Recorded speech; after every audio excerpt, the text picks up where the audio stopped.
My therapist told me I wasn't crazy. The day she said this. Emma, you're my third client this year, whose boyfriend is named Caleb, works as a relationship coach, and uses the phrase, emotional accountability, like it's oxygen. Third. Not second. Third. That's when I realized my perfect, emotionally intelligent, TikTok, famous boyfriend might not just be cheating. He might have an entire business model built around it. My name is Emma. I'm 24. I met Caleb exactly 3 months after my ex cheated on me with my coworker and then tried to blame it on alcohol and unresolved childhood issues. I was scrolling TikTok in the dark, feeding myself videos about red flags and attachment styles, when his face popped up. Soft beard, kind eyes, gray hoodie. Caption: Why you still blame yourself for their cheating and how to stop. He looked into the camera like he could see me. If you were cheated on, repeat after me, he said. It's not my fault. Their betrayal is not proof that I'm unlovable. It's proof they can't sit with their own shame.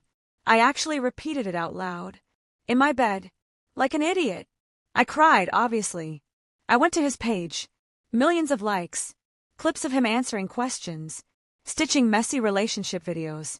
And calmly saying things like, cheaters love confusion. Clarity is a threat to them. Learn to hear what their patterns say, not what their mouth says. The comments were full of women saying, how are you inside my brain? And, this just saved me from going back to him, loudly crying face. I DM'd him from my burner account. Just wanted to say thank you. Your videos got me through a really bad night. I did not expect an answer. He replied in 10 minutes. That means a lot. I'm sorry you're going through it. You deserve someone who doesn't need to lose you. To realize your value. We started talking. First about my ex. Then about music, books, coffee. He was funny in a quiet, understated way. Not pushy. Asked good questions. When I admitted I'd never gone to therapy, because I didn't know where to start, he sent me a list of low-cost clinics in my city. I'm a coach, not a therapist, he wrote. I talk from experience. But a real therapist changed my life. You deserve that too. It felt safe, like he wasn't trying to slide in. So of course when he finally did, I let him. We met in person.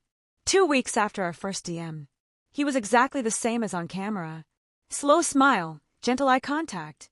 The kind of guy who asks before touching your arm. We talked for 6 hours in a coffee shop. No phones. He actually put his face down on the table when I spoke. He told me about his story. His ex of 5 years had cheated on him. With his best friend. He'd found out when the friend's girlfriend sent him screenshots. I went nuclear, he said. Screaming, smashing things, drinking too much, meaningless hook-ups. I hated who I was. Then I went to therapy. Learned about boundaries and self-worth. Started the channel to help people not become the worst parts of themselves. It was the exact story I needed to hear. When he walked me to my car, he didn't kiss me. I like you, he said, but I never want you to feel rushed. You've already had your trust smashed once. I'm not going to add to that. It took 3 dates before he kissed me, and 2 months before we slept together. He asked for consent in full sentences. He remembered tiny things. That I take my coffee with oat milk because my stomach hates me. That my dad left when I was 6. That I hate surprises unless I know they're coming. He called when he said he would. Texted good morning. Sent, how's your brain? Check. Ins when I had exams. My friends were impressed. My mom adored him. Finally a man who talks about feelings, she said. Don't mess this up. So when he told me, 6 months in, that he was thinking of launching a paid online support group for people healing after cheating, I was proud. It would be low cost, he said. Weekly Zoom calls, worksheets, a group chat so people aren't alone. Could you maybe help me with admin stuff? I trust you more than anyone. I said yes. I helped him set up a Discord server for his followers, clean up his mailing list, choose a name, rebuild, from betrayal to boundaries. I loved that he was using his pain to help other people. I loved even more that he loved me, or at least I thought he did. The first weird thing was the passwords. I didn't ask for them. I'm not that girl. But one night, his phone died during a live Q&A, and he asked me to grab my laptop and log into his account so he could finish the stream. He rattled off his passphrase. From memory. I typed it in. We laughed about how chaotic his inbox was. I handed the laptop back. A week later, I needed to resend a payment link to one of his clients while he was driving. I opened his laptop, tried the same password. Wrong. I thought I mistyped. Tried again. Also wrong. When I asked, half joking, if he'd changed his password already, he smiled and kissed my forehead. Yeah, sorry, he said. Got a phishing attempt. I'll send you the new one later. He never did. I let it slide. Privacy and all that. Then came the late night calls. At first they made sense. His clients in different time zones. People having panic attacks after catching their partners lying. He always left the room to take them. Sometimes I'd wake up and see the glow of his phone in the hallway. Just doing damage control, he'd whisper. When he came back to bed, people get messy when they're hurt. I believed him. Until the night I heard my name. I'd gone to get water. He was on the balcony. Voice low. No, of course she doesn't know, he said. She'd take it way too personally. She's still early in her healing. I froze. Early in what? He laughed softly. You're not a homewrecker, okay? We're all adults. This is part of your growth. Learning to let yourself want things. I went back to bed without water. He slid in next to me 15 minutes later and spooned me like nothing was wrong. I told myself it was about a client, maybe cheating back on their cheater. I told myself lots of things. I finally caved and got a therapist. At one of the clinics he'd sent me. Her name was Dr. Alvarez. Mid-40s, kind eyes. No, nonsense vibe. In our second session, I mentioned Caleb, how supportive he was, how he got it, because he'd been through cheating too, how he ran a support group for people like me. She asked his last name. Just for conflict of interest purposes, she said. I told her. She frowned slightly, then smoothed her face. Okay, she said. Thanks. Let's keep talking about you. I didn't think about it again.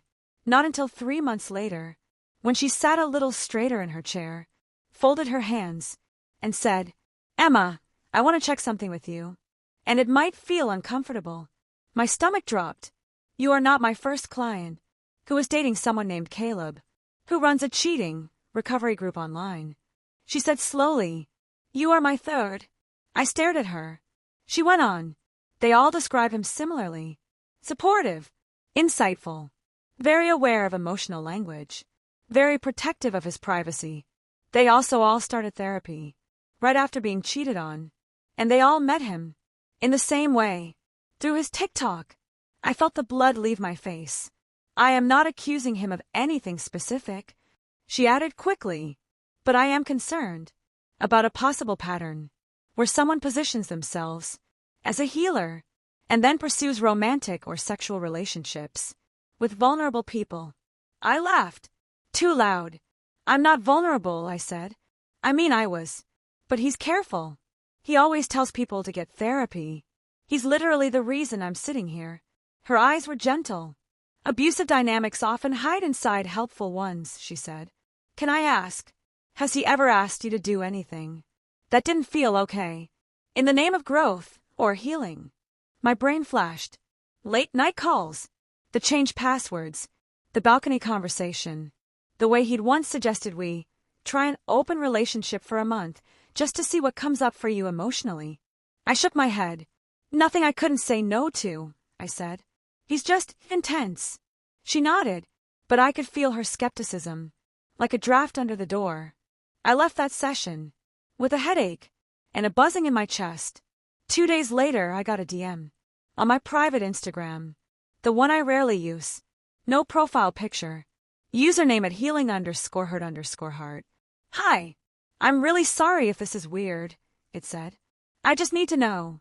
Are you dating Caleb from the repairman? My heart jumped into my throat. Who is this? I replied. Why are you asking? 3 dots. Disappear. Reappear.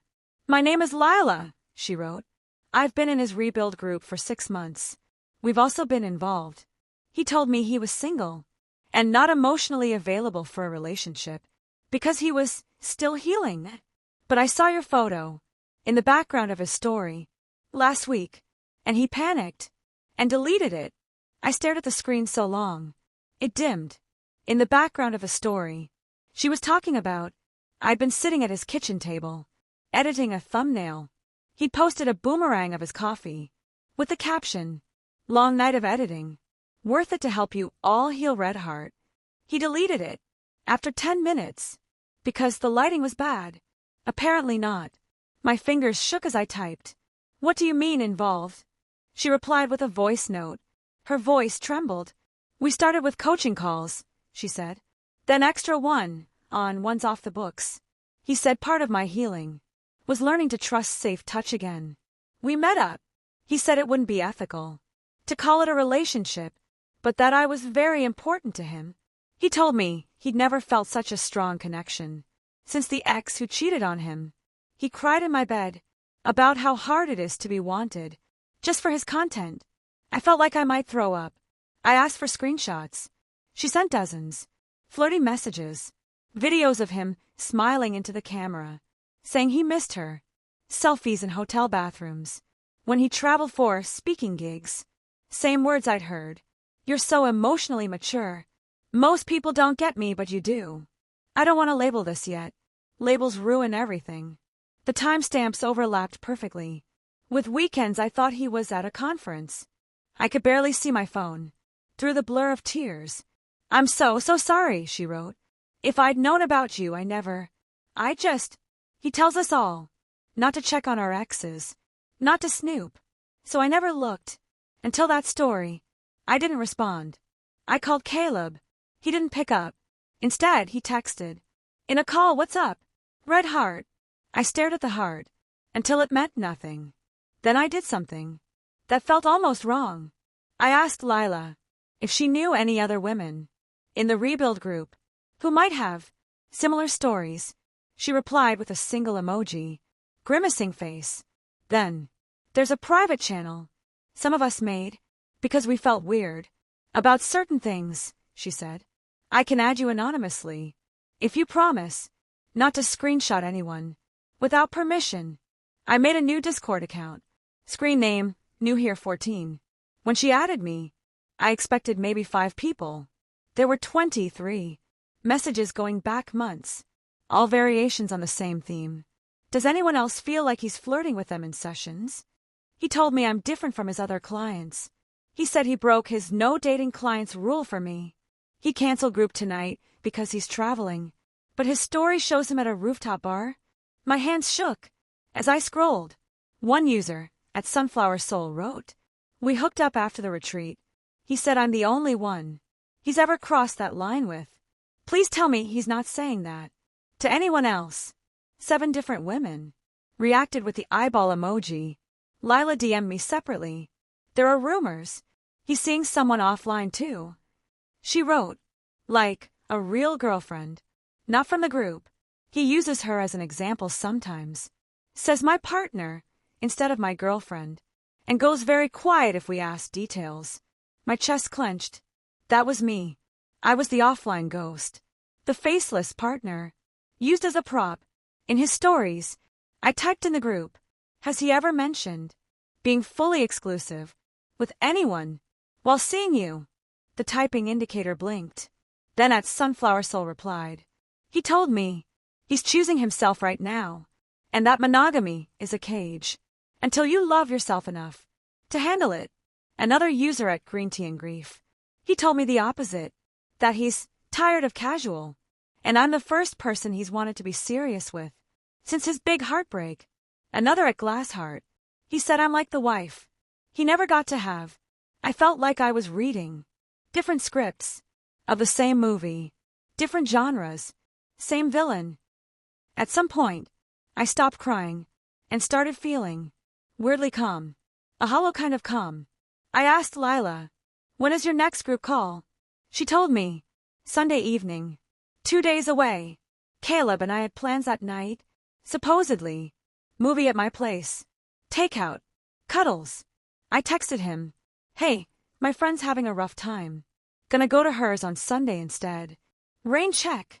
He replied, "OFC proud of you for showing up for people, Red Heart. I'll probably host an extra Q&A that night anyway." I looked at that heart and imagine a copy pasted into 23 DMs. I pitched my idea. In the group chat, silence. Then notifications started popping up. I'm in. This is terrifying, but yes. If he really is doing this to all of us, I want to know. We decided 3 things. We would all join the next group Zoom. With cameras on. We would record the call. On multiple devices. One of us would DM him. Beforehand. To say she was bringing a friend. Who'd just been cheated on. And wanted to observe. That friend would be me. Sunday night. I joined the Zoom link. From my bedroom. My heart hammered so loudly. I was sure the microphone would pick it up. Display name. M. Friend of Lila. One by one. Squares popped up. Lila. Sunflower soul. Glass heart. Green tea and grief. Others. Hearts and usernames. Little fairy lights in the background. Tear-swollen faces. Then Caleb's window appeared. Ring light. Neutral wall. Soft smile. Hey everyone, he said. I'm glad you showed up for yourselves tonight. Lila told me we have a guest. He looked at the grid of faces. Until he found me. For half a second, his expression broke. I watched recognition flicker in his eyes. Then he recovered. Emma, he said slowly. Did something happen? The chat box exploded. Is that? Wait, he knows her? He just called her by name? My hands were ice. Hi, I said. I'm Emma. I'm your girlfriend. No one moved. Caleb swallowed. We talked about keeping personal relationships separate from client spaces, he said. This is inappropriate, Emma. We can talk after. Lila leaned forward. Is it also inappropriate to sleep with your clients? She asked, voice shaking. Or is that part of the package? You could hear a pin drop. Sunflower soul unmuted. You told me you'd only broken that boundary once, she said. Who was the once, Caleb? He tried to regain control. Okay, he said. Everyone, let's slow down. There's clearly been a misunderstanding. Emma, I get that you're mad, but coming in here like this is a breach of everyone's privacy. I laughed, sharp and humorless. Privacy, I said. You've been using my story for content. For a year. You talk about my trauma on TikTok, like it's a case study. I looked at the other women. Raise your hand, I said. If Caleb has ever told you you're unlike anyone else, hinted he could see a future with you, and then immediately reminded you he doesn't like labels because of his cheating ex. Hands went up in almost every square. Caleb's calm cracked. You're all projecting, he snapped. I have been nothing but clear that this is a therapeutic space. If some of you fantasized about more. Lila cut in. I have screenshots, she said, of you calling me your second chance at love and asking what color sheets I want when we move in together. Green tea and grief added. You told me you'd never felt such a strong intellectual connection with anyone since your big heartbreak. You said you wanted to take me on tour with you as your partner. Another woman.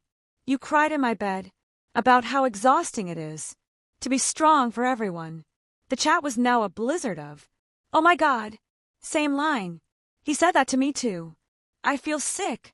Caleb's eyes darted from screen to screen. You're ganging up on me, he said. This is abusive, actually. I've dedicated my life to helping you. You'd all still be stuck with your cheaters if it weren't for me. I leaned in until my face filled my square. No, I said quietly. We just traded one cheater for another who learned bigger words. At some point, someone ended the call. Not Caleb, one of the moderators, who happened to be on our side, but not before. At least 3 of us had recorded everything. By morning, the group chat was chaos. Some women were devastated. Some were furious. Some were defending him, like cult members after a scandal. Caleb texted me paragraphs. You blindsided me.